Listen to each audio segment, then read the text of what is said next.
Hello and welcome to Eclectic Spacewalk Conversations. I'm your host, Nicholas McKay. Today we are joined by Samo Burja. Samo is a researcher, speaker, and writer. He is the founder of Bismarck Analysis, a research fellow at the Long Now Foundation, and a senior research fellow in political science at the Foresight Institute. Welcome to Conversations, Samo. It's a pleasure to speak with you. Thank you so much. So first off, Samo, where were you born? I was born in Slovenia, in a small town called Celje. It's not even important enough to be the capital, but I think it's a very historically rich city. It has a beautiful 15th century castle that's an actual fortification, not just a palace, right? So you can see the moat and bailey that people sometimes exactly love to mention. You know, you see the deadly traps, and as a kid, I just immensely enjoyed exploring that ruin.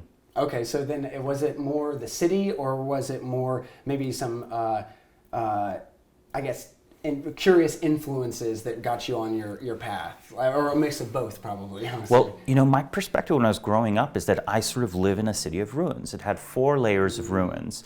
The first one was broken Roman columns by the river, right? Just displayed in the park. You could go play among them. You could check them out. Second one, castle up on the hill. Third one was more interesting, this like sort of dying city center where it's sort of activity, commercial and otherwise, moved to the suburbs. Sure. Plus an abandoned industrial layer. So when you see it, you realize, you know, if you're a kid, you realize, wait, why is my school where it is? Oh, it's where it is because the railroad is there. Why is the railroad there? The railroad's there because that's where the factories were built. Well, the factories are no longer there. So what exactly am I doing here still? That's what I mean by multiple layers of ruins. Right? I like that. Modern and ancient. Okay, and then so we actually kind of saw some of that when we went to Thessaloniki, Greece. We saw the Roman columns and things, but maybe we didn't get that industrial scene, but there definitely was layers. So maybe talk about some of your travels. So how exactly did you get from Slovenia all the way here to San Francisco, and then now we're talking in Los Angeles? Well, I've spent time in other European countries as well, but it wasn't really until like I was 26 or so that I sort of came to the conclusion that, the Anglosphere is currently the most intellectually active of the sort of big sort of European language groups. I wasn't ambitious enough to try to learn Chinese, so I can't speak about, the Chinese-speaking world, but it seemed everyone was essentially bilingual. And when it came to the Anglosphere, I realized that, the Bay Area circa 2014-15 was about as interesting as the rest of the Anglosphere put together. Sure. When I would search out the most interesting people, people that were, contrarian thinkers, people that I would correspond with, have calls with, ask for their opinions, 50% of the time they were in the Bay. And at that point I decided that, I should probably get a job there, I should move there. Very quickly after I arrived, I realized, I kind of prefer working for myself. So I created a consulting firm. Yeah, wow, okay. That's a lot. I like that though. So, tell us a little bit about your European experience up until 26 then, and maybe how like you just kept driving, because again, like you said you were interested in some things, but maybe it didn't like culminate into you actually making the move and saying, hey, I'm actually going to do this in the Anglosphere or wherever, Right. Well, the basic thing is if you explore several European cities, right, you go maybe to Paris, you go to Amsterdam, you go to Berlin, they each have a lot to recommend them. Vienna also. Sure. They might have excellent universities, they might have great research libraries, they might have like something of a good sort of old world cafe culture where you can still say just talk up a stranger about politics or about philosophy or whatever. You talk to someone reading a book in a cafe there, if it's a physical book, is almost an invitation to go speak to the person. Wow. So you have nice remnants like that, but so much of my life has always been optimized to like be around the smartest people I can find. I usually phrase it that, smart people are the best nootropic. There's no substance or training program that'll do as much for you as speaking to like the most brilliant people you can find. And that's why I go out of my way to try to meet them, try to reach out with them, either professionally or just out of intellectual curiosity, right? Having say a good conversation with David Deutsch or Stephen Wolfram easily worth weeks of study, I think. Easily. So David Deutsch, again for our viewers, more like a futurist, if you will, beginning of infinity. Loved that book. It was incredible. And then sorry, I just forgot who you mentioned the second one. Stephen Wolfram. Stephen Wolfram, the guy who programming language and new physics now. Exactly. Yeah, he proposed a new paradigm of physics. Yeah, right? pretty intense. I was listening to him, I think, on the Sean Carroll podcast, and they were going through it. And Sean Carroll's about the most mainstream scientist that kind of takes these crazy abstract ideas and gets them into my puny brain. Right. So let's just talk about maybe some differences in living abroad versus the United States, and maybe just kind of set the tone for that. I know you talked about a little bit of intelligence, and maybe San Francisco or Los Angeles, even maybe New York has been known for that. But then what are maybe some of those places other than Paris or something? Have you found them in smaller places? Have you found them in bigger, or is there a big difference, or is it just cultural between most of them? I think it's definitely the case that if you want the most ambitious, intelligent people, they will tend to be very much attracted to the prospects of some great economic achievement, right? Okay. So it's not that a place that's very prosperous will necessarily have a good intellectual culture, but the people who are high in ambition, high in intelligence will often end up congregating there. Much later in the development of a city, you'll also tend to see sort of patronage networks arise. I have this like a little bit of a contrarian view that you can't use bureaucracies to legislate culture. If it was, Europe would be much more innovative in its culture rather than being at this point, unfortunately, a continent of museum cities, right? Museum city, like by which I mean Rome, right? You don't go to Rome for what's happening there today. You go there for what happened there 2,000 years ago, and you go see the ruins. Exactly. Yes. Or maybe the papacy. Let's see the papacy. Okay. Yeah. So you go yes. visit not the Rome of Italy, you visit the Rome of the Caesars and the Rome of the popes. Those are the Romes you visit. Right. And I feel Europe more and more has these sort of museum cities, which are good custodians of a cultural legacy, but haven't created a new one. In America, a great example of great wealth and commercial success being translated with a delay into culture would be New York City. I think New York City, if you look at the origin of all of these big cultural institutions that are based there, they're just based on various industrial fortunes that were donated by people who were feeling sort of inadequate compared to Paris and London. Back in 1900, there were a lot of complaints written. Why is the art world less developed in the US than in Europe, etc.? And a lot of things like, I think the National Gallery in DC are from that era. Right. Or the Met or something like that. Exactly, in that kind of exactly. area. Or like Rockefellers donating a bunch of money. It's okay. I can see that. Yeah.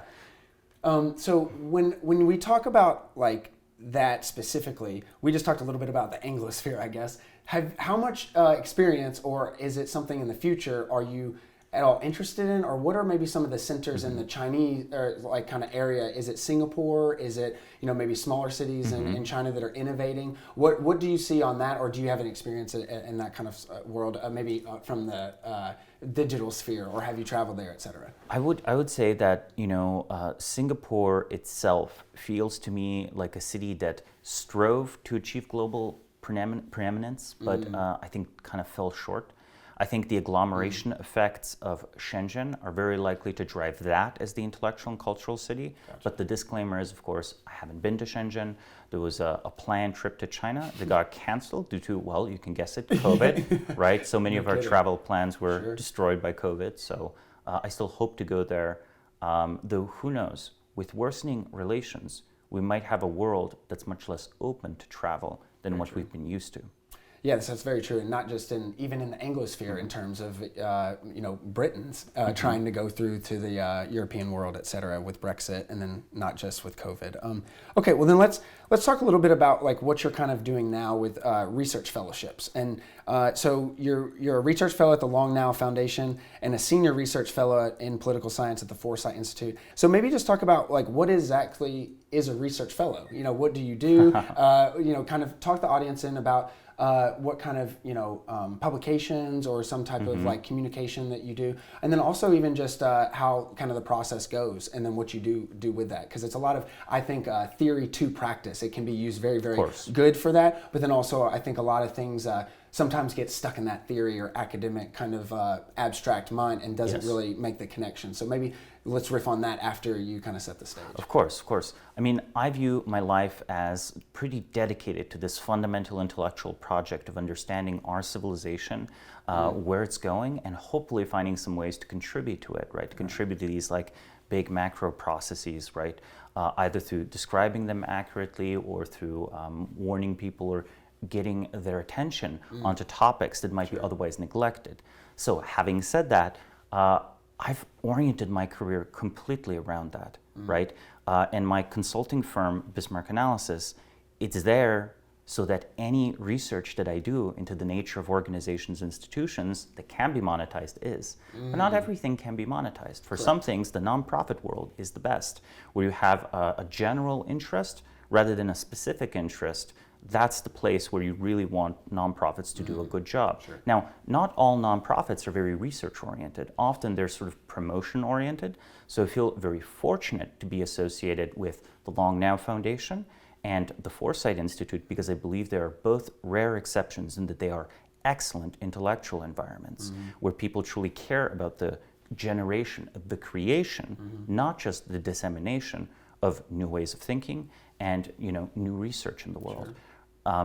The research fellowships themselves come with moderate amount of freedom. You basically have to, explain what your research is about, write it up, publish it, publish it. Yeah, it might be just published on literally the organization's website as a white paper, as a PDF, even on their blogs, right? You might apply to journals. In an interesting way, I think it is what academia used to be. I, in fact, much earlier in my life, considered an academic path. And, talking to professors of economics, political science, and so on, I realized, oh my God, this is rather miserable, isn't it? You kind of have to do 10 or 15 years of drudgery before you just do the research. And when you do the research, you're tied to this strict publishing agenda, right? Please, imagine the 19th century, the scientists of the 19th century, right? Where you could spend years between publications, and that was, say, a productive mathematical career or a career in biology. Charles Darwin waited for basically a decade, if I recall, before sharing his conclusions.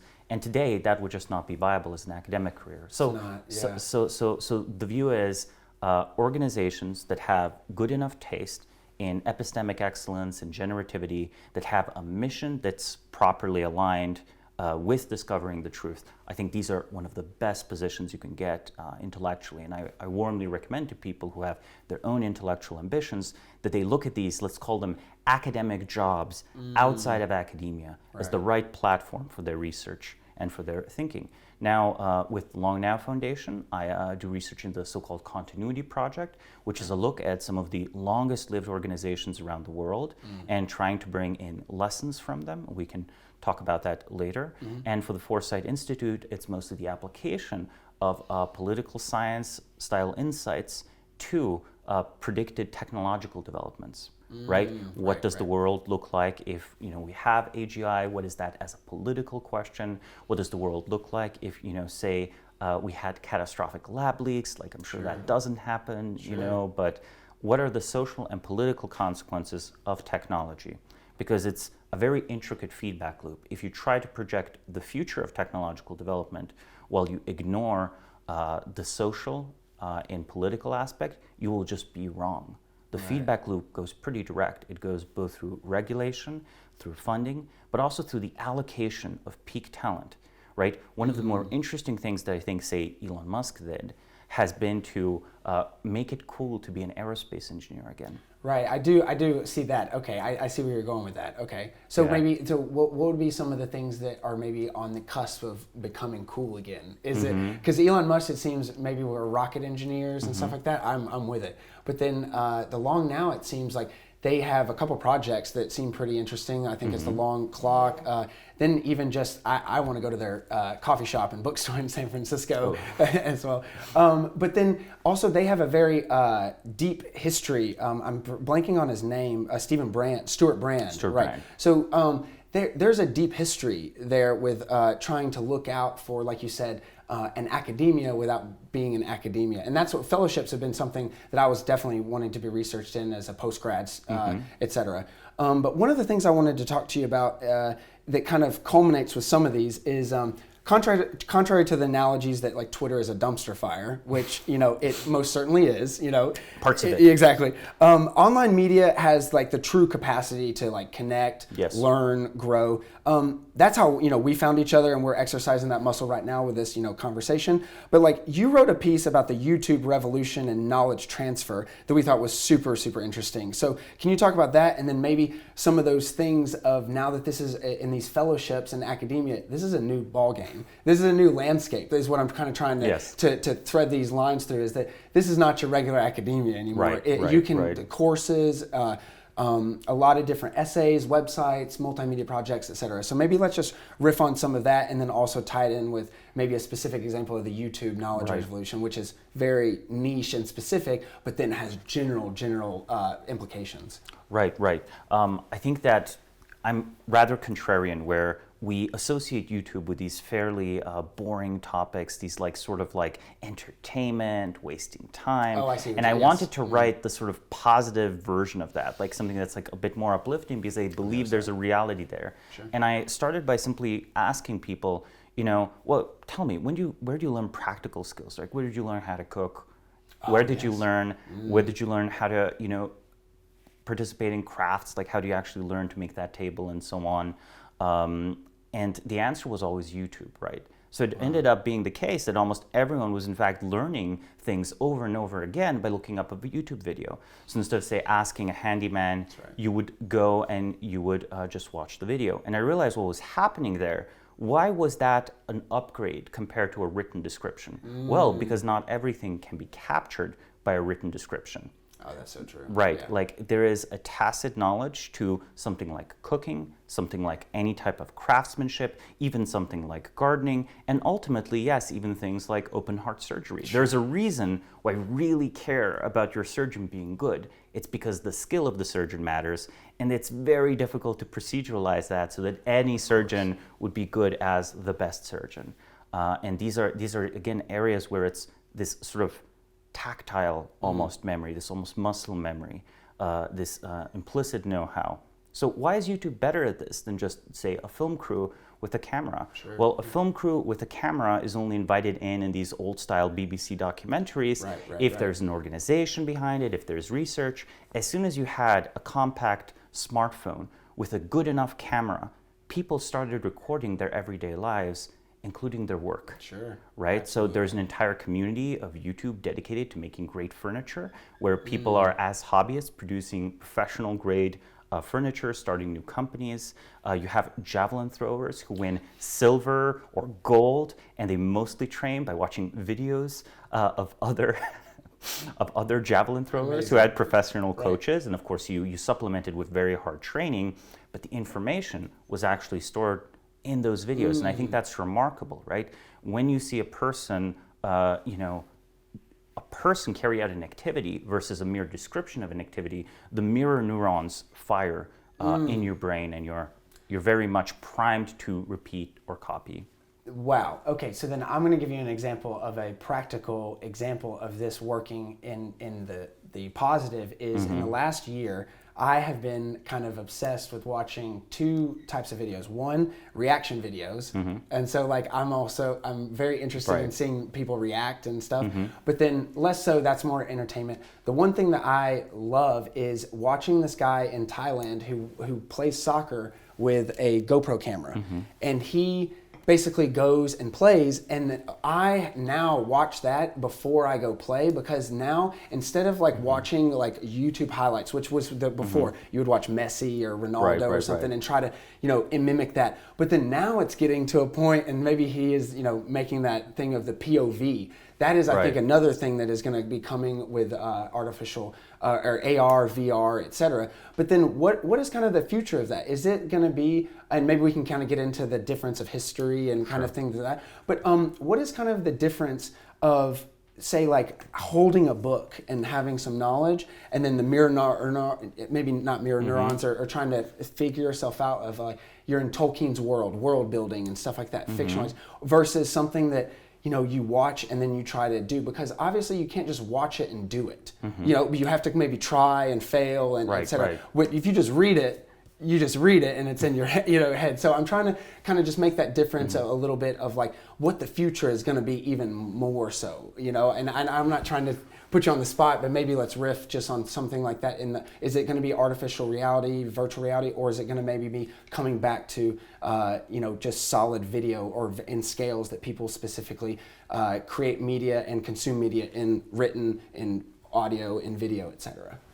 We've not yet reached the limit of what just high quality video will do. Arguably, we are approaching this point slowly, maybe with TikTok, because I think one of the things that people don't necessarily consider TikTok will definitely do is it will change our mannerisms and modes of expression very fundamentally. Like if you're between 15 and 25, you're already being terraformed by TikTok. If you're between 20 and 35, your mannerisms were already terraformed by YouTube. In a way, this isn't new.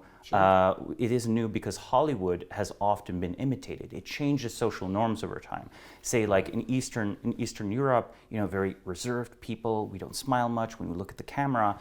And in the early 2000s, there was a shift in norms towards more impersonal contact and hugging, which is basically imitation of U.S. media. Interesting. Okay. Right. And older people that were 40 or 45 would comment on it and consider it unusual. So I think right now what's happening is instead of just it being imitation of actors, it is sort of imitation of the masses of people using TikTok. So it's a very fertile mimetic cycle. And I think we're just going to talk very differently and we're going to express ourselves very differently 20 or 30 years from now than we do today, exactly due to this feedback loop. Right, and I can definitely attest to that, even in terms of let's go before YouTube, even Facebook and Twitter, or just coming on, or the World Wide Web in general. Like it has completely changed everything about everything, kind of. So I want to talk first about a quote that you said, and then we can go into more history.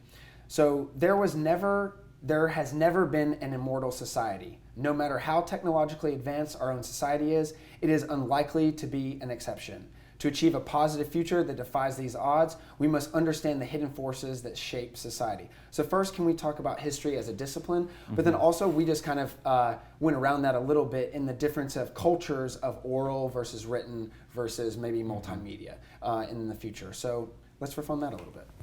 Well, I think that the hypothesis I would advance, and it's I admit a imperfect and limited perspective, because as individuals, whenever we study something that's beyond an individual, we always have an imperfect image, an imperfect slice of reality. Of course. So having said that, I would say that these particular forms of tacit knowledge that we were discussing before, they don't just apply, they don't just apply to like heart surgery or working on machine tools or cooking.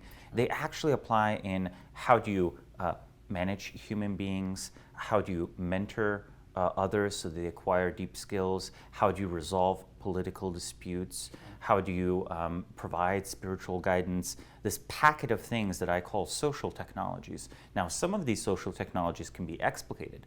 Codes of law are fairly straightforward, codified, explicated, systematized social conventions. But they ultimately just are that. They are social conventions, right? A law enforced by no one is not a real coordination protocol anymore. It's just a fiction, maybe a legitimacy granting fiction. And of course, legitimacy granting fictions are in themselves a type of social technology. So we have both implicit, explicit social technology, contrasting it with material technology. So a jet fighter is material technology. The US Air Force is a stack of social technologies embodied in an institution, right? So having said all of this, what does it mean to have these differences between oral, written, and multimedia cultures? I think the key answer is that they handle the succession problem differently. Succession here, in this sense, being skill succession, though it also has a separate component of power succession, which we can go into later. Skill succession is essentially that, we as humans, again, we're mortal, our lives pass, eventually we need replacing, right? Our social roles probably fulfilled by other people. Sometimes the roles are obsoleted, but usually they need a replacement, someone of equal or greater skill. I think with oral cultures, the interesting thing is that knowledge is very distributed and local.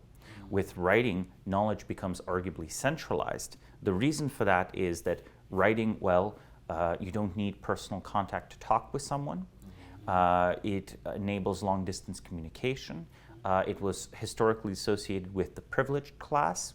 But even if you flip writing away from the privileged class of, Egyptian scribes or what have you, or medieval priests or Chinese mandarins, you end up with a mass literate society, but a mass literate society where only a few places are doing the printing and only a few newspapers dominate national discourse. I can guarantee you that if America was a purely oral culture, there would be no such thing as the New York Times. There would be no such thing as the Atlantic. There would be no such thing as a national conversation. What does that even mean, right?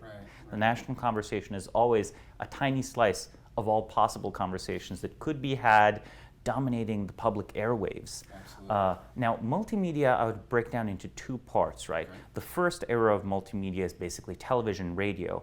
Arguably, that's a continuation of print. It's more similar to writing than it might seem, right? More similar than writing because sometimes, well, writing is what determines what's said, right? Screenwriters here in LA, obviously they form a whole subculture in their own right. And arguably, they were a great uncharted intellectual influence in what people thought. There tends to be a prestige or a seriousness hierarchy where, I've had the experience over and over again when someone was like, oh, I really liked your article. I was like, oh, where did you read it? And they correct themselves. They're, oh, I listened to you on a podcast talking about it. So what's heard on a podcast is attributed to writing. And this is an old phenomenon. People who are basically inspired by movies or TV shows, say someone inspired by Star Trek, might prefer to credit in a public appearance Carl Sagan. Or if they were inspired by Carl Sagan, maybe they'll credit Albert Einstein or Feynman or whatever, like actual scientists. So there's a slight misrepresentation of influence. And I think screenwriters are underrated because no one wants to say that they've been influenced by movies, right? It makes you sound brainwashed. But then arguably, the 20th century was a century of brainwashed societies, right? So television, radio, it's like writing, but more intense, more visceral. It's underreported. Now, the second half of multimedia cultures, right? The first half would be, radio, television, all of that. The second half is generation by people themselves, right? You have the concept of virality. Now, virality is still tweaked and centrally controlled, but as soon as the video production can happen anywhere, I think there's a much richer, more fertile, sort of, let's call it mimetic petri dish, right? Lots and lots of experiments are run. Some of them are adopted, some of them are upregulated, others are banned and censored, sometimes successfully, sometimes unsuccessfully. But the speed of cultural production, I think, does in fact go up with this technology, all else equal. So having said all of this, cultural production, what about cultural reproduction? It might seem then that we are returning to oral culture, highly localized, person-to-person relationship, arguably the skill gain analog of the three eras would be, master-apprentice relationships for oral cultures, civil service exam for the written culture, and for this, digital multimedia culture, we actually don't have anything beyond the influencer. So there's no real thing that pushes us towards relocalization or succession. The mutations happen locally, but the spread is just as viral as mass media society. So I actually am uncertain how exactly we'll do knowledge replication. One positive aspect of it is that in multimedia culture, mediated through the internet, the world loses a sense of time, right? There's still fads. There are things that feel dated or don't feel dated, but nothing prevents you from watching a series of videos from 2012 or reading articles from 2004. Sure. Things might become viral at strange times. There'll be people reviving a particular thing. Yep. So if there is a way in which multimedia society might solve the succession problem, I think it would be through essentially persistent online scenes and subcultures. You've probably noticed that subcultures no longer congregate around music genres, right? Music genres, arguably right now, the main use of them is for people to emotionally connect with very small groups of friends rather than participate in scenes the way they did in the 1990s and early 2000s. Oh, mass gatherings. Exactly. Well, they yes. would have an established fashion. You would drive a certain. You would dress a certain way. You would organize events a certain way. You would have social conventions. There would be a preferred drug of choice that's used at the scene. You know, if it was metalheads in Europe, then obviously they would drink a lot of beer. If it's, it was people in California, maybe they did a lot of acid, whatever, right? I think that was replaced now by online subcultures that congregate for now around like aesthetics and other times around particular practices, right? So these are, however, substantially parasocial communities where most of the interactions are at a distance, where you are in your head, you have a relationship with this person that you're following online. That person might not know you exist, right? It's not humanly possible for them to know you exist if they have 100,000 or 1 million followers. You might still have smaller chat groups that format out of that. So, to summarize, oral culture, master-apprentice, local tribes, written culture, bureaucratic systems, standardized testing, exactly, and finally, multimedia internet culture, scenes that are very dynamic where people go in and go out, so it's not like tribes. And there's a lot of runaway imitation of the people. Exactly, where you aspire to an aesthetic, right? Like there's a way to be a YouTuber, for example, right? And there's a whole genre of different ways to be a YouTuber. Oh yeah. Yeah. Oh, that's so funny. Well then, so now that we just went through to multimedia, and I just kind of thought of this, so bear with me if you're not familiar or whatever. But I'm assuming you've read Francis Fukuyama's essay, The End of History. And that just seems like an interesting kind of question mark. Is this the end of history after multimedia cultures in terms of, because it seems like when you just let everyone go and they have their own agency, right. Who knows where it's going? So right. and I ask this facetiously in a sense of like, is this the end of history then because of these, or is it going to be? And I don't want to keep putting you on the spot of like what's next, but I just think that's a super interesting thing of he kind of had this thing of end of history, end of liberalism, and then now we're kind of seeing that there's end of some things, but now if it's a change and just a mutation, I think you used the word of, I think that's maybe more inclined to where it's going to go rather than all of a sudden we're just going to stop being, having institutions and civilizations, etc. Right. Well, Fukuyama's claim in the 1990s was that the great ideological struggles of the world and of history are over.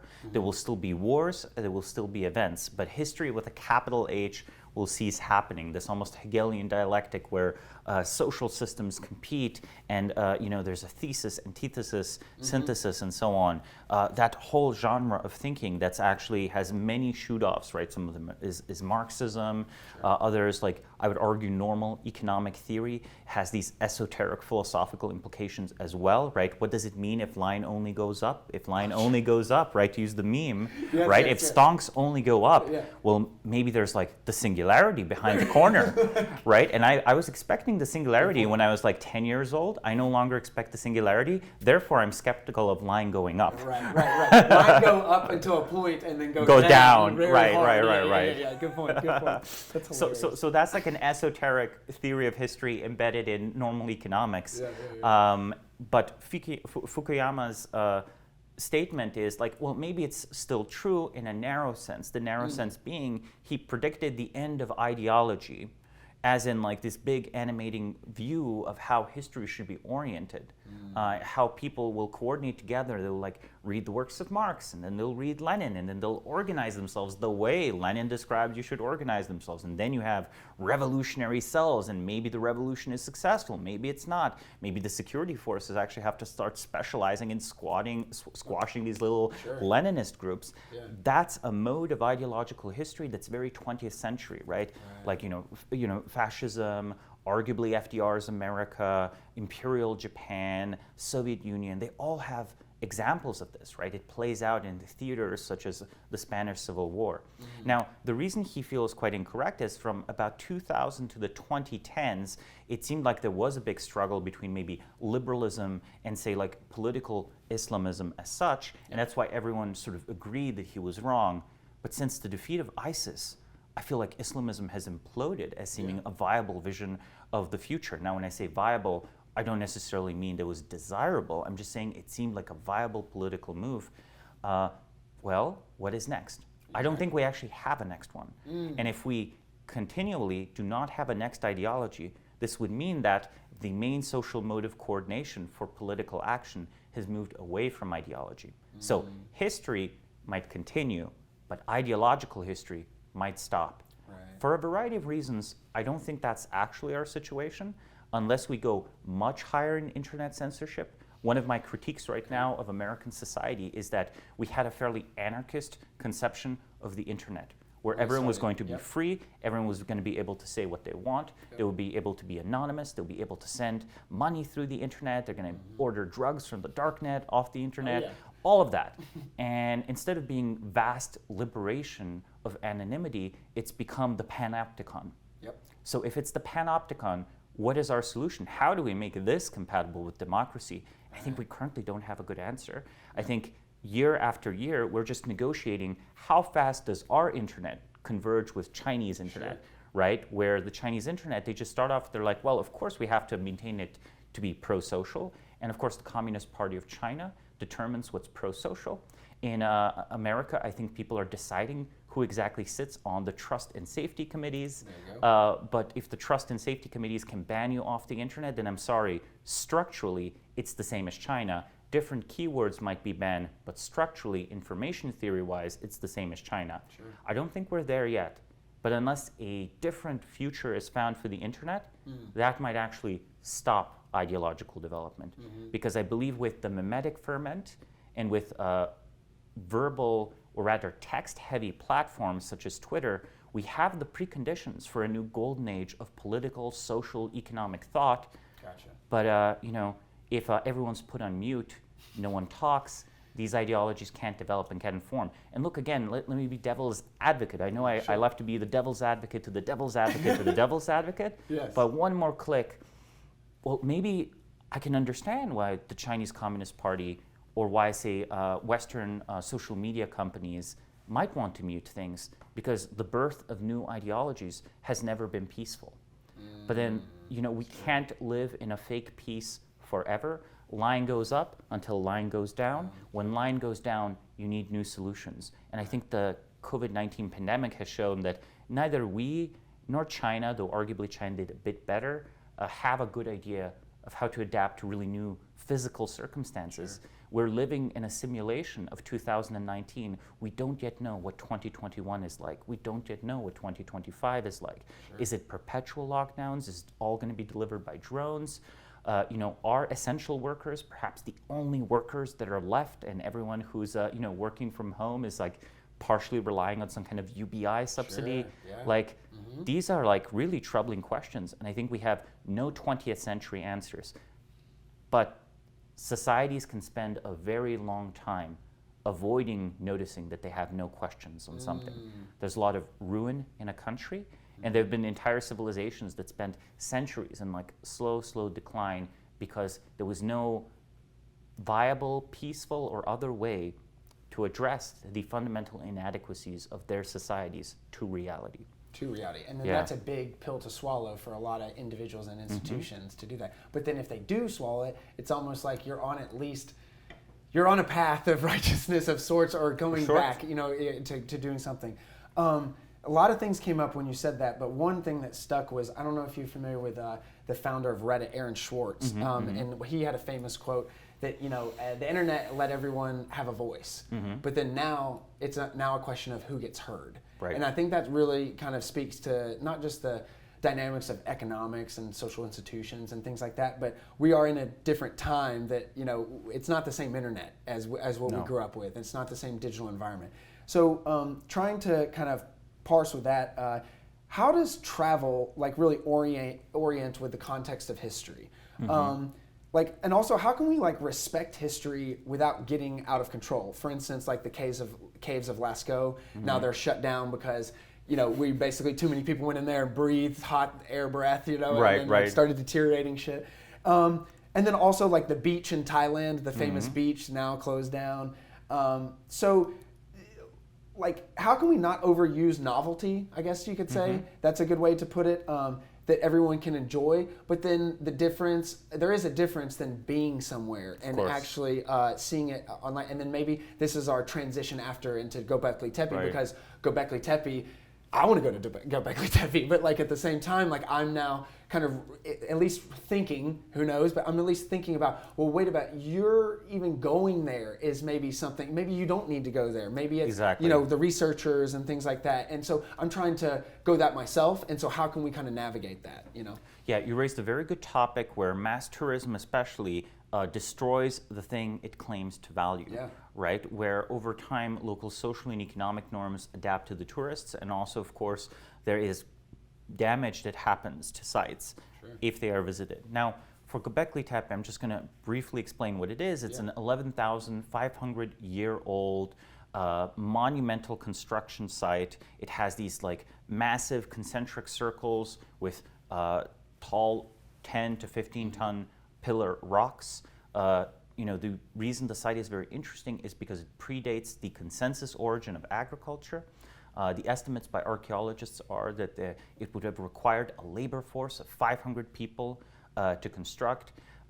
Is considered to be probably some sort of temple or religious center, though I always have like a little bit of skepticism whenever they dig up something and it's like for ritual purposes. I'm like, yeah, everything's for ritual purposes. Exactly. Your daily grind is your ritual. Yeah.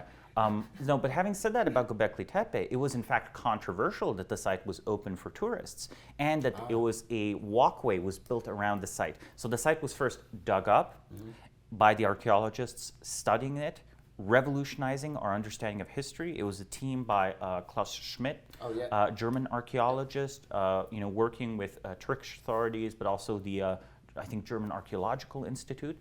They sponsor a lot of very interesting digs around the world. It's interesting, right? We could dive into why Egyptology has two homes, Britain and Egypt. You can probably guess why Britain, right? The British Empire. And Germany also has an interesting history of relations with Turkey, which meant that Germany often has some of the best Assyriologists. An Assyriologist is someone that sort of studies the Fertile Crescent civilizations. This is modern-day Syria and Iraq, right? Assyria, right, with an A, Assyriology. Yes. That's the field of study. Old school Assyrians. Exactly, not Syrians, Assyrians. Exactly. So that's the name of the discipline that's equivalent to Egyptology, which I'm sure we've all heard of. It's much more famous. So the site was opened to tourists. Arguably, there was a lot of construction done. Klaus's widow, because unfortunately he passed away a few years ago, protested and said that the Turkish government was damaging the site. The Turkish government said, we are not damaging the site. The problem with this exchange is that they would say that even if they were damaging the site. They have no reason to say, yeah, we damaged the site. Sure, we did that. When I saw the site itself in its current state, it's first off, digs have been stopped. So there's a large chunk of the site, 70% of the site remains unexcavated. 70%? Yes, and the official story is that they're waiting for someone of sufficient skill to lead the dig to expand it so that they can, you know, so they can find what would, so they don't destroy the site in the process of exploring it, which was actually a common problem in the last 200 years or so of archaeology as we now think of it. But, you know, it's the new digs have stopped. There are some, the old site is nominally preserved. There's a walkway built around it, so you don't actually walk on that surface, right? Who knows whether the construction itself damaged the site or not. It's sort of covered by this kind of sail to protect it from, or roofing to protect it from the elements. Then when you visit it, it's extremely windy because it's on top of a hill, so, so it's getting eroded in. I mean, who knows? Who knows what's going to happen? I mean, you're protecting it from rain, at least, storms, all of that, and you're making it more comfortable for the visitors to see it, so the scorching sun doesn't get in the way of enjoying it. You know, I thought to myself, well, what about if this was truly to become a mass tourism site? they would literally start dropping trash because that's the way human beings are. Sure. And I didn't see a good solution to that. Like you can have like security as much as you want, but if it's big masses of people, that is contaminating the site, right? Some of it is just litter, you take it away, but like if you have like tricky materials analysis that you're trying to do to date some things, who knows if that messes it up, right? Who knows if that messes it up? So I would say that I think that there is an argument to be had that when ruins are already part of an urban landscape, you should take measures to preserve them, but it should be open to citizens and open an extension to tourists. Why? Because it's already part of the social fabric of a city. Just by its nature of being. Exactly. Yes, if in Istanbul, Rome, to a lesser extent, let's say Athens and Paris, you would try to close off the sites of historical relevance, you would choke the city. Oh, sure. The city has grown with them. Sure. They're embedded in, the chest of the city. Yeah, you can't really, the viscosity is too much. You cannot parse it out. Exactly. And in that case, I think mass tourism is totally appropriate. Cities are designed to be inhabited by lots of people, especially if it's a big city. Oh, just the terms of the framework. Exactly. Yes. For natural sites and archaeological sites that are not near major cities, and note Göbekli Tepe is just on a hill in southeastern Turkey near the border with Syria. It's in the middle of nowhere. I think it probably should not be a tourist center. Right. It probably shouldn't be. It probably causes damage to it. There's, of course, now the question of, well, does it perhaps also preserve the site? Where if the Buddhas in Afghanistan, the big giant Buddha statues that were blown up in the early 2000s, if those were mass tourism sites and were already a source of revenue, maybe that would have provided a financial disincentive to destroying them, even if the political incentives to get rid of them remain. Exactly. Yes. Wow. And arguably the terracotta army in its discovery, right? We all grew up with the terracotta army being almost a wonder of the world, certainly a big tourist draw to China. But the main archaeologist working on it was just 2 years before the discovery of the terracotta army, put on a Maoist kind of show trial, had a struggle session, had to, confess why I'm not anti-revolutionary because he was suspicious since he studied old things, right? It's pretty intense, and he was quite afraid when he found the site that the statues would just be smashed, because in the Cultural Revolution, the political view was old things are of the past, they are things remnants of feudalism, we're now building a socialist, advanced, progressing society, we're going to get rid of it, old ways of talking, old ways of doing business, old buildings, old art styles are going to be replaced by revolutionary music, by new architecture, and so the fear was real. However, through the capriciousness of politics, the desire had entered China to show off to the rest of the world. Politically, it suddenly became important that the rest of the world thought that China was, this very important old civilization, and suddenly what would have been political liability became a political asset. And I find it terrifying that this sort of capriciousness of current politics might cause sites that really define our knowledge of, say, the Qin dynasty, for example, in the China case, might be suppressed, might be destroyed, might be neglected, or they might be brought into the limelight, perhaps even exaggerated. Like that presents a real distorting function on our understanding of history. So tourism was part of China's mass PR campaign. So perhaps tourism is literally the cost of doing business, because we don't know of better ways to ensure the relevance of ruins. And unless ruins are relevant, you in fact will eventually have them be destroyed. If not for political reasons, then for economic reasons. That's interesting. So it would almost be like we would need, because I was just thinking, say I go Göbekli Tepe and the 30%, it's like, so say for instance the 70% that's going to be unearthed, that no one's going to go there for indefinitely, 25 years, 50 years, whatever. But the 30%, we're going to do our best I can, and then we kind of open it, because I just see it obviously becoming Disney World-esque, at the end, and then it just becomes like tchotchkes and colorful, blow up. Well, they already sell the fridge magnets. So it may already you be need to get a fridge magnet when you go there. Okay. Well, because then I was like, well, maybe better than no history at all, or better than no ritual or no any of that. It's like, well, maybe we get this Disney-fied-ish version that maybe people appreciate at least a little bit, right. And then funding things rather than not having it at all. So I don't know if that just kind of seemed funny to me, because there's a very Americanized way of like this history or things that are important and stuff like that. So let me just talk. Let's keep it with the Göbekli Tepe though for a little bit. I want to say another quote because you wrote this long piece in Palladium Magazine that I loved, and that was kind of the onus for us to get together and talk. So, quote, with both agriculture and monumental construction much older than what was thought before, we should likely rethink the origins of urban life as well. How old might settlements of hundreds of thousands of people be? How frequently did such civilizations arise, only to fall and be forgotten? I strongly suspect they might not be thousands, but tens of thousands of years older than we believed previously. And then this is the best part, I think, in my thing, is that you've put some skin in the game in this, or at least you're open for skin in the game. Right. Quote, I'm happy to take a long bet, that's associated with a not long now, with a qualified challenger skeptical of such a claim, that is that in 20 years we will know of at least one such permanent settlement older than 20,000 years. So much is there in terms of like what we could rethink history completely almost. Because Göbekli Tepe is this like new point that we now have to address. A new data point that we have to formulate a new paradigm to explain. Literally. And then from that may completely rechange how our previous conceptions of not just history, but like just how we feel in the household and how we work and things like that. And then lastly, kind of explain maybe what the long bet is just for the listener, and then also kind of why you feel that you are you're going to be in the right, I guess you could say. What are your biggest components?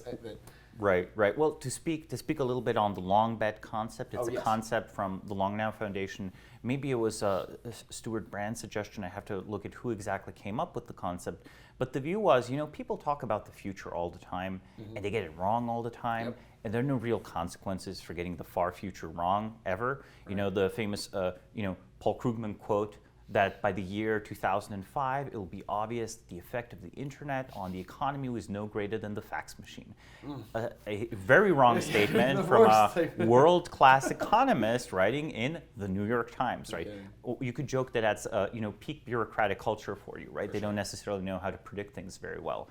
But the Long Now Foundation has a mission to encourage long-term thinking, significantly due to a deep environmentalist perspective, because our planet has cycles that are seasonal and cycles that are thousands of years or even millions of years long. And then for humans to synchronize ourselves to be symbiotic rather than parasitic, we would have to start developing societies that can have 1,000-year-long cycles, or heck, maybe even millions of years long cycle. And the Long Now is a reference to this kind of period of 10,000 years into the future and 10,000 years into the past. That's what the reference is. The idea is that this is all now, right? 4,000 years ago, 4,000 years in the future. This is like a tiny, tiny slice of time compared to the billions of years of Earth's history or life's history, right? And we should be more aware that that's basically now, even if it doesn't feel it. Like now isn't this fleeting moment, it's perhaps our entire lifetimes. It's like ultra present. Exactly, ultra present, right.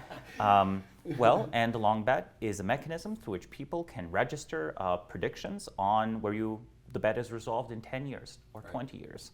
And I felt 10 or 20 years, the reason why I made it a long bet offer is because it's that seems long enough for the relatively slow feedback cycle of a site is discovered, permissions to dig are given, funds are raised, digs start, digs are evaluated. Göbekli Tepe itself was discovered in 1994, right? It was discovered also by an archaeologist that was already thinking outside the box, right? Klaus Schmidt was already searching for a site, and he actually found a site that was already dug up in the 1960s. Oh, wow. We always, when we're doing science or when doing archaeology, we often see what we expect to see. Mm-hmm. So in the 1960s, the University of Chicago, together with the University of Istanbul, was digging on that hill. They found Neolithic tools, but they assumed the tops of those pillars that you can see, the audience can see if they go on if they go check out my article that has photos of the site. Those were assumed to be a medieval cemetery built on top of the Neolithic site. No one was expecting buildings this old So when you see them around, you're like, well, the tools in the buildings, they're probably from different eras. Oh, wow. Okay. But, Okay, you know, he disagreed. When he saw these photos of it, he recognized a similar style that he had found at other sites, younger sites.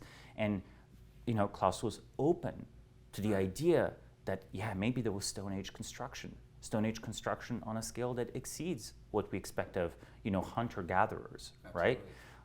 So that openness caused him to rediscover a site rather than freshly discover it. Right. And that paradigm breaking is part of what I want to do with this bet. I received very positive responses from, you know, archaeologists and historians to my article. You know, it's kind of nice when the worst critique someone can give is that, oh, everyone already knows that. I'm like, no. Basically, no one knows that, okay? No one knows this. Exactly. Yeah. That's a great point. It's like the illusion of obviousness. Right. But still, the bet is over a long enough period that new sites can be discovered during the period of the bet. It's over a bounded enough thing, and it's over the claim that there will be further data points. Göbekli Tepe is not the last data point. There will be new finds. And you know what? New finds, they only push our timelines back. Yeah. Right? It happens much more frequently that we find a new site that pushes our timelines back than it happens that we redate a site to be younger. Sure. So if you were to be a little bit of a futurist and make a simple projection like a weather forecast, I'm going to ask you, you know, in the year 2060, how old do they think human civilization is? I bet they'll think it's much older than we think now. Right now. So if we can bet that and we know that for 2060, why don't we just assume that, yeah, probably it was? And let's start hunting for evidence. Let's start sponsoring digs. Let's look at the places where there might have been settled society 20 or 30,000 years ago. And then so what do you, I mean, let's just maybe riff on your expertise on this because I haven't really looked into it other than Göbekli Tepe, but where other in the world are there those sites? Is it more concentrated in the Middle East, or is it more like China, India, like, because that's very old, Africa, or is it even, are there any in South America, et cetera, and then indigenous here in Native American sites as well? Because I know that Cahokia, maybe not this old and stuff, but all those older, there's a lot more indigenous sites in Native American culture here in the United States that is the same thing, is being pushed back and back. So and the scale of it is being extended, right? I could talk about a recent set of work that's been done in the Yucatan Peninsula in Mexico, where what they basically did is they flew planes with LiDAR equipment. LiDAR is basically laser radar, right? You shoot beams of light.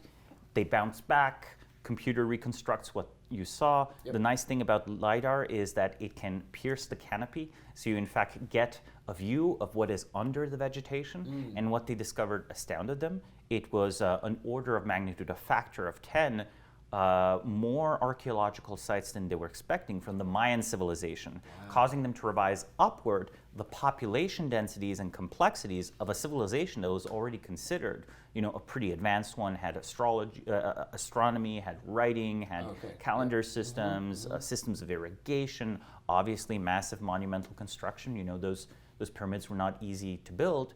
So in the New World, I think we're going to see lots and lots of these settled sites that existed that we previously had no idea existed. In the Old World, that is Europe, Asia, Africa, I think we're going to find new sites as well. Currently, the oldest settlements we know of are in the Middle East, though, for example, sites like Mohenjo-Daro near the Indus River Valley, mostly in Pakistan, but a little bit also in India, those are arguably comparably old. We in fact know that there was trade between the Indus River Valley civilization and the Mesopotamian civilizations because we have artifacts from both found. Is that the oldest Silk Road? It might be. It's not quite a Silk Road. It's like an ocean trade route. Oh, so it went through the Persian Gulf and through like the very northern tip of the what's today called the Arabian Sea. Right there. Yeah, you have hopefully you have a map right from Kuwait to Karachi or whatever. Right. Yep. And you found these seals made to vouch for the quality of goods that were Sumerian seals that are discovered in Pakistan, modern Pakistan, right? Cool. So long distance trade is, I think, one of the surprises that's coming. Yep. Now, if I was to make predictions, I would say controlling for the political situation in Saudi Arabia, if it is possible to dig in Saudi Arabia without exposing what was dug up to the potential for politically driven destruction, I think we'll find interesting things there because Saudi Arabia was much less dry 6,000 or 7,000 years ago, which is also true, by the way, of the northern Sahara Desert, right? Right, it has changed climate over exactly, the years. Yes, exactly. Yes. And deserts, you don't dig much in deserts. So one of my predictions would be there'll be definitely new sites, new buildings found in Saudi Arabia and to a lesser extent in North Africa, if only we look. They're going to be found in areas that currently are not inhabitable for agricultural people, but maybe 8, 9, 10,000 years ago were. And that would be one prediction. And the second prediction, this one actually requires mildly new technology. Got it. Is underwater archaeology, right? Because currently we only have a few sites that are really explored. You can view some beautiful video and photos taken of Alexandria, right? The Alexandria of the Ptolemaic dynasty, exactly. It's sunk under the water. There's been a lot of efforts to do underwater archaeology there with divers cataloging the sites, figuring out what's there. Wow. But Alexandria is a city that we knew existed. It still exists today. It's modern descendant of that city, though a little bit up on land, did not sink. Right. Well, what about cities we don't know about? And is that I've heard now that I don't know. So again, correct me if I'm wrong, but I've heard that maybe that is like Jakarta around Indonesia or something. Is that like something as well, like underwater finds? Because there's been some archaeological maybe underwater columns or something like that. There's a lot of disputes because a lot of these sites are not properly investigated, and it's often disputed what's a natural geological phenomena versus what's man-made. And when it's man-made, there are disputes about dating. And a lot of these discoveries in Southeastern Asia or near India, they're made in countries that don't really have that many resources to spend on figuring out the truth of deep history. So they sometimes stay unresolved for decades. And of course, in the meantime, commercial fishing or industrial activity or shipping can damage the sites. So I feel underwater archaeology is still a field in its infancy. But the reason why I believe it's promising is that during the last ice age, we in fact saw a rise in sea levels, right? Yes, if you look at the Persian Gulf, there was no Persian Gulf. It was all above water. It was just a continuation of the Tigris and Euphrates River flowing all the way to the Straits of Hormuz today. So there's another sunken Mesopotamia right there. Though of course, how are you going to get permissions to dig when it's the border between Iran and Saudi Arabia?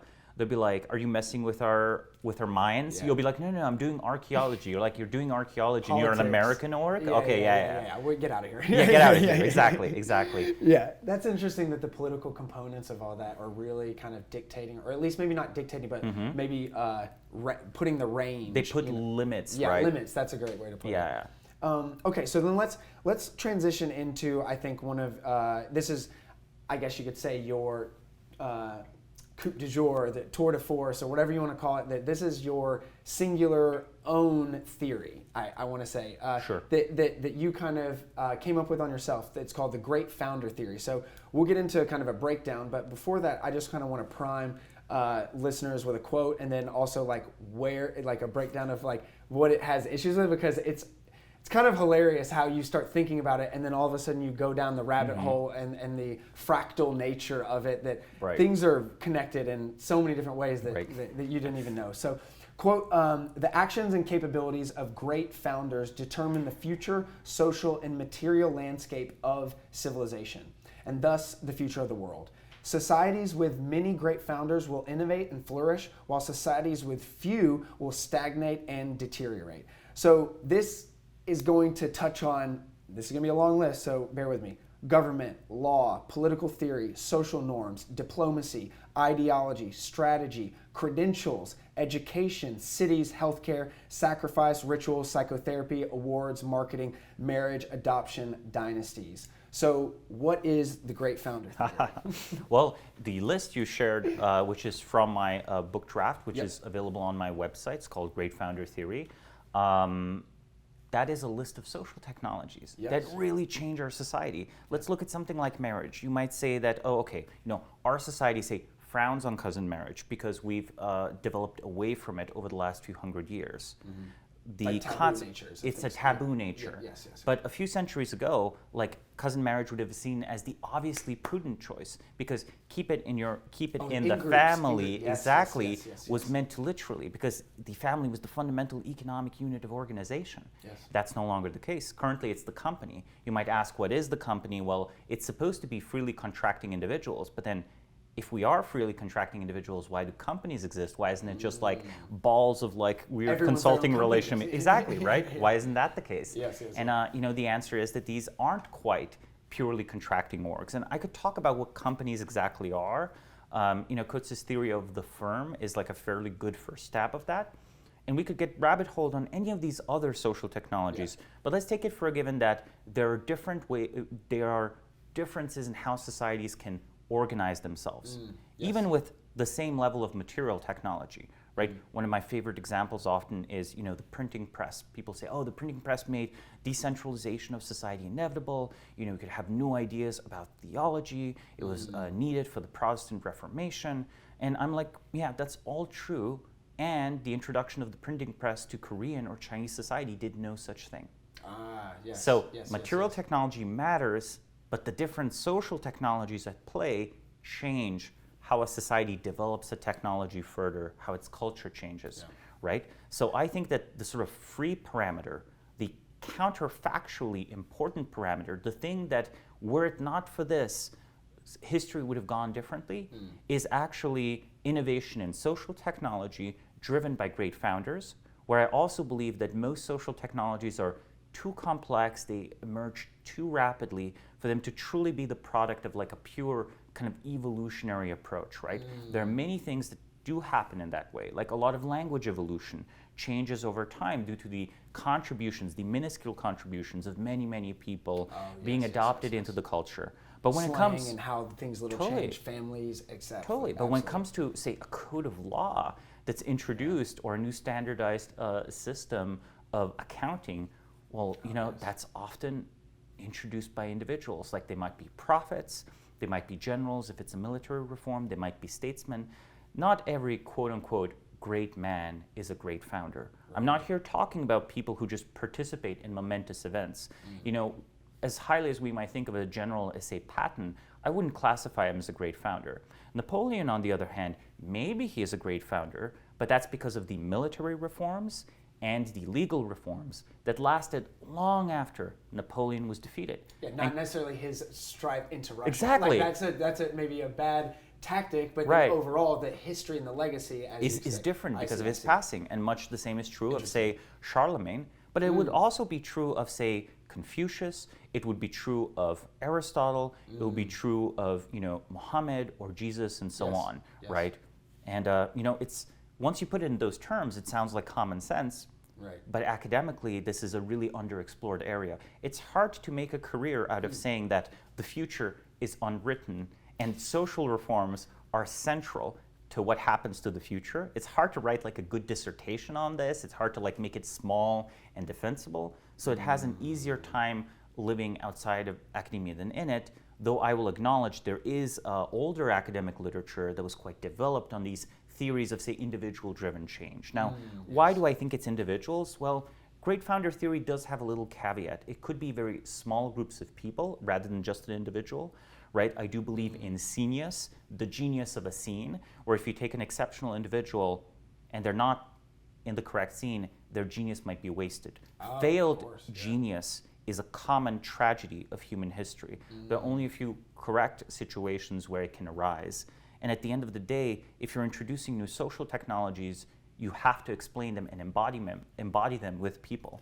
The reason Aristotle and Confucius are people that I would raise as possibly foundered here in this sense is because they created schools of thought. It wasn't Confucius himself, but Confucius's disciples that eventually executed the plan of getting hired by the emperor and then slowly reforming society to be more meritocratic and based on objective testing rather than inherited titles of nobility. And were it not for that, Confucius might be quite irrelevant for the flow of Chinese civilization after. Right. But he wasn't, right? they succeeded. Much so that now you can't ask a Westerner, name a Chinese philosopher or something like that, and then that's going to be the first go-to. Right, rather than Lao Tzu or someone else, right? Exactly. So you just mentioned that kind of, and this will wrap up kind of the great founder theory, but we talked a lot about social technologies and the difference of physical technologies and such, and you kind of put an onus on the individual, institutional, and then societal. But then can you like steelman your argument a little bit? Like, can you kind of maybe, not exactly poke holes, but what are some things like that's going to challenge maybe that? People would obviously say that individuals are always a product of their circumstance. I see. And I would say possibly that's completely true. Perhaps we live in a totally deterministic universe, quantum effects notwithstanding or whatever. Sure. We live in a totally deterministic universe. So like, please tell me, how exactly are you going to compute the appearance of a Napoleon?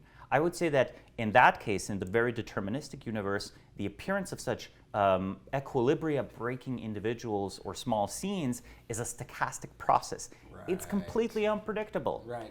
So it'll just emerge out of everything, rather than you telling it, well, it needs to happen in this particular parameter, this time frame, etc. So if you want to produce a bounded theory that makes good predictions, you're not going to try to like figure out the exact details of this stochastic process. Instead, you're going to be like, okay, individual has emerged. What are the bounds of what this can do? This strange particle has entered your experiment. What happens next? And I think that's quite predictable. It's interesting because the variables don't really matter. It's that fundamental kind of, I guess you'd say, what do they call it in initial conditions? I think that's a big way to put it. So let's move on to how you kind of made all of this together, brought all this together. So we'll briefly kind of go into what Bismarck Analysis is. So it's a consulting firm that investigates the political and institutional landscape of society. You mentioned a little bit at the beginning about kind of making your life this, and that's just kind of part of it, which is great. But then kind of let's talk about what exactly is almost, why is it needed? Why are some, not just for the to employ fellows in academia or to have a consulting firm, et cetera, but like what exactly is it that kind of does the theory to practice? That's what I kind of want to hone in on for you specifically in Bismarck. So I guess just kind of set the tone and then maybe riff on that. Right. There are three layers to this. The first layer is I think we live in a society that is significantly disconnected from its current material conditions, where we are undersupplied when it comes to social technology, innovation, and reform. And we are, in fact, in a society that has many mature, decaying, failing organizations where it's very much unclear that they will be replaced by new functional institutions. So in that setting, it is an opportunity to be able to assist functional institutions or help bring them about. So that's sort of like the pro-social aspect of why I'm motivated to create like a consulting firm that interfaces with actual individuals and governments, right? Ultra high net worth individuals, like governments, like nonprofit organizations, for-profit organizations, to try to help improve the institutions a little bit, right? On the margin, push our society there. Compare That's how you're trying to help. Well, totally. Compare it to just publishing a book, which I'm also doing, but. It's sort of like I feel the sin of academia is, you do your research, you write your paper, you chug it over a wall, you assume that it'll be applied, and there's no one on the other side of the wall. I know, and then it's just you're looking over, is it over? Yeah, right. That's hilarious. So that's the first aspect. The second layer of this is the client-side layer. There are many people who have made their money in material technologies, or let's say information technology being a subset of that. Yes. Right? Tech has made a lot of money. It has shaped the world, but it has created questions it doesn't always know how to resolve. So we are here to provide basically in-depth review of entire industries, such as we did with the machine tool study for someone that might want to pivot from just bits to atoms or something like this. And we also provide these sort of analyses of particular organizations where you might not be sure exactly, well, how should I approach the Swiss government if I had an interesting proposal for collaboration, how to enhance the technology sector there, if I want to create a competitor to London, in the European context, London's kind of the IT center of Europe, or how would I fundraise with Saudi Arabia's sovereign wealth fund, or what are the odds that this particular government is going to nationalize my factory if I build a factory there. So we do this type of political forecasting, like related to political stability. We do this sort of fundamental analysis of large bureaucracies where we predict their behavior. So people will hire us to like do predict things about their competitors or regulatory organs and how to best approach them. And then finally, we also do this type of philanthropic work, right? Where say clients might be interested in what can I do as someone who has already made their money and I want to shape the world in a pro-social way. Say if they're extremely worried about artificial intelligence, they might be interested in the history of weapons regulation treaties, such as, and more interestingly, what an individual rather than a country can do to try to help bring them about, to have something like the equivalent of a landmine ban, if landmine bans even work. You don't know this unless you're like a small professional and it's like really tiny field of not even bleeding edge, it's like obscure. It's a random political field, right? It's very esoteric. So we love doing stuff that's cutting edge, that's very, that's unique, that's like this type of applied research you can't get anywhere else. We basically fill these gaps that other companies don't provide. So I'm very happy to say we, from my perspective, have no competitors. That's what I actually think makes it great business. At least it has been a good business for the last 4 years. But then let's talk about the final layer. I already explained now the client layer, the pro-social layer. The final layer is an epistemic one, where I think that how do you actually incentivize, say you think history is mostly driven by elite developments, right? How are you going to get elites to like, offer themselves up to study? You're like, care about it, etc. Right. You're like, hey, I'm an anthropologist. I would like to know how closed door deals happen. That's not going to work, right? That's not going to work at all. So there's in fact like a bunch of intellectual dark matter, right?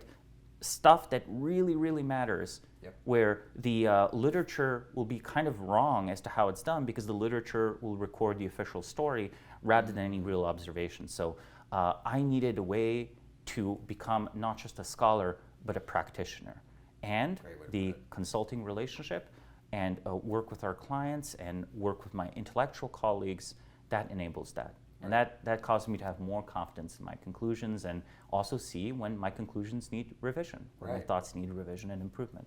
That's great. Well, I mean, definitely good luck on future things, and we'll link to some of the stuff. And I think the biggest one that I've read is with the nuclear disarmament. I think you had done some stuff. So we don't have really time to get it, but I'll link to it in that. But last question, just to kind of sum up all of this. We talked a lot about history. We've talked a lot about digital technologies, institutions, founding. What would you say, this is again, a question that I ask all my guests at the end, is if you were experiencing the overview effect, which is basically you're in the atmosphere on the moon, so high up that you can see the Earth for all of its glory. And then maybe you have some type of video conferencing thing to the entire world, and this is your time to shine and say something. Now, this is to kind of, again, put you on the spot, but at the same time, it doesn't have to be as ridiculous as Bill and Ted's, be nice to each other, kind of deal. So what would you say as like your parting words for, people to think about, to do, and then maybe become practitioners, as you just put it, in their own way? Well, yeah. It's a very difficult question you asked, and I assume you must always ambush your guests with it. It's like one of the features of the show. I would say that sort of what one man can do, another can do, and I mean man in the sense of human being, right? What one human being can do, another can do.